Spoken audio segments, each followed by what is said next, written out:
সূরা হাশরের সংক্ষিপ্ত তাফসীর উপস্থাপন করব। মদিনায় অবতীর্ণ এই সূরাটিতে ২৪টি আয়াত রয়েছে। সূরার বেশিরভাগ অংশ জুড়ে ইসলামের ক্ষতি করার জন্য মদিনার ইহুদিদের সঙ্গে মুনাফিকদের গোপন ষড়যন্ত্র নিয়ে আলোচনা করা হয়েছে। প্রথমেই এই সূরার ১ ও ২ নম্বর আয়াতের তর্জমা শোনা যাক। আসমান সমূহ ও জমিনে যা কিছু আছে সবই আল্লাহর তসবিহ পাঠ করে এবং তার পবিত্রতা ও মহিমা ঘোষণা করে, আর তিনি পরাক্রমশালী, প্রজ্ঞাময়। আহলে কিতাবদের মধ্যে যারা কুফরি করেছিল, তিনি প্রথমবারের মতো তাদেরকে তাদের ঘরবাড়ি থেকে বের করে দিয়েছিলেন, যদিও তোমরা ধারণাও করনি যে তারা বেরিয়ে যাবে।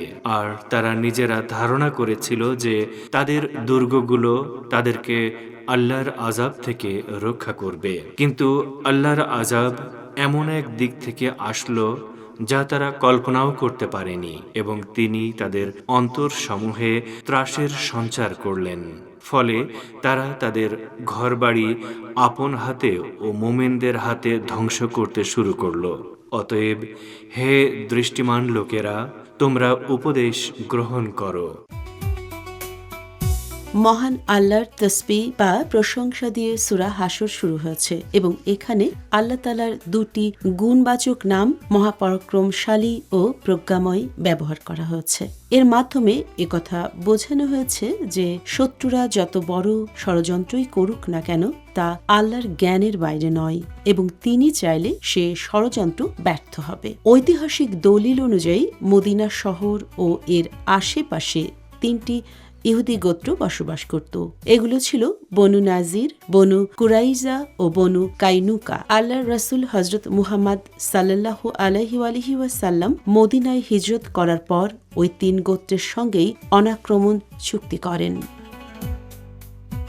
কিন্তু বদর ও ওহুদ যুদ্ধের পর ইহুদিদের একটি অংশ মক্কার মুশরিকদের সঙ্গে গোপন ষড়যন্ত্রে মেতে ওঠে। তারা মক্কার কুরাইশ সর্দারদের সঙ্গে গোপনে এই চুক্তি করে যে সুযোগ বুঝে মুসলমানদের উপর হামলা করতে হবে।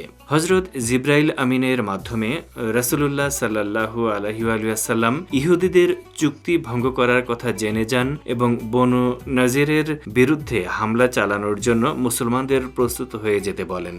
মুসলমানরা আক্রমণ করতে আসছে শুনে ইহুদিদের এই গোত্রটি মদিনার উপকণ্ঠে তাদের একটি সুরক্ষিত দুর্গে আশ্রয় নেয়। মুসলিম বাহিনী দুর্গটি অবরুদ্ধ করে। এ অবস্থায় আল্লাহ তাআলা ইহুদিদের অন্তরে এমন ভয় ঢুকিয়ে দেন যে তারা কোনো যুদ্ধ ও রক্তপাত ছাড়াই মুসলমানদের কাছে আত্মসমর্পণ করে।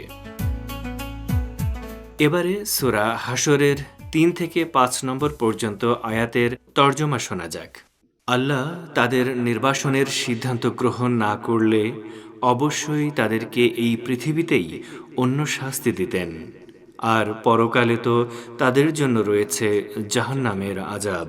এটা এজন্যে যে নিশ্চয়ই তারা আল্লাহ ও তার রাসূলের বিরুদ্ধাচরণ করেছিল, আর কেউ আল্লাহর বিরুদ্ধাচরণ করলে সে জেনে রাখুক আল্লাহ তো শাস্তিদানে কঠোর।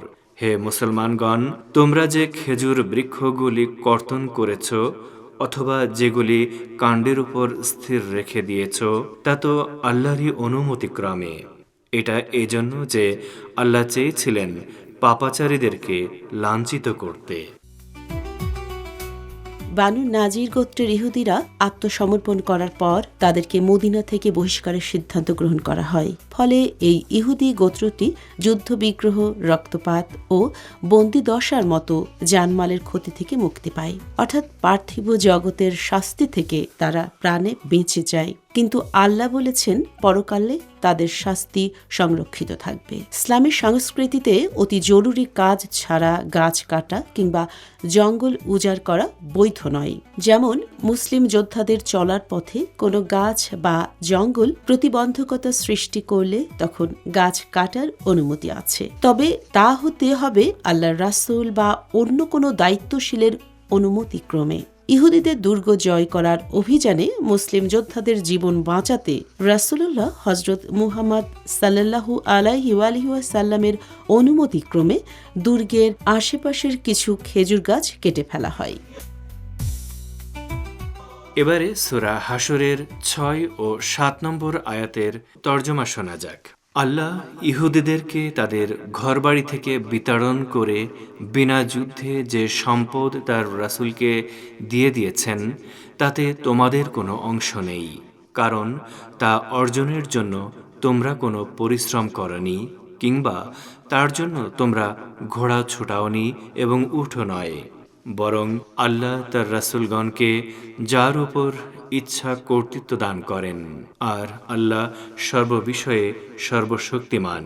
আল্লাহ এই জনপদবাসীর নিকট হতে তার রাসূলকে বিনা যুদ্ধে যে সম্পদ ও জমি ফিরিয়ে দিয়েছেন তা আল্লাহর রাসূলের, তার আত্মীয়গণের এবং ইয়াতিম, অভাবগ্রস্ত ও মুসাফিরদের জন্য, যাতে তোমাদের মধ্যে যারা ধনবান শুধু তাদের মধ্যেই এই ধন মাল আবর্তন না করে, আর রাসূল তোমাদের জন্য যা আনেন তা তোমরা গ্রহণ করো, এবং যা হতে তোমাদেরকে নিষেধ করেন তা হতে বিরত থাকো।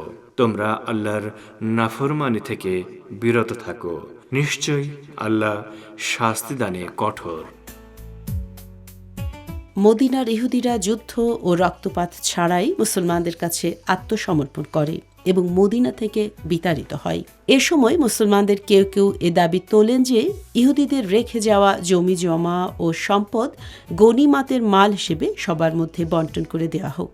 কিন্তু মহান আল্লাহ এই 2 আয়াত নাজিল করে বলেন, মুসলমানরা যেহেতু যুদ্ধ করেনি এবং কোনো ধরনের ক্ষয়ক্ষতির শিকার হয়নি, তাই ইহুদিদের রেখে যাওয়া সম্পদে তাদের কোনো অধিকার নেই। এসব সম্পদ বন্টনের একচ্ছত্র মালিক রাসূলুল্লাহ এবং তিনি যেমন ইচ্ছা তেমন করে তা বন্টন করতে পারেন। ঐতিহাসিক দলিল অনুযায়ী মহানবী এই সম্পদ মক্কা থেকে বাস্তুচ্যুত হয়ে যেসব মুহাজির খালি হাতে মদিনায় এসেছিলেন তাদের পাশাপাশি কয়েকজন অসহায় আনসারের মধ্যে বন্টন করেছিলেন।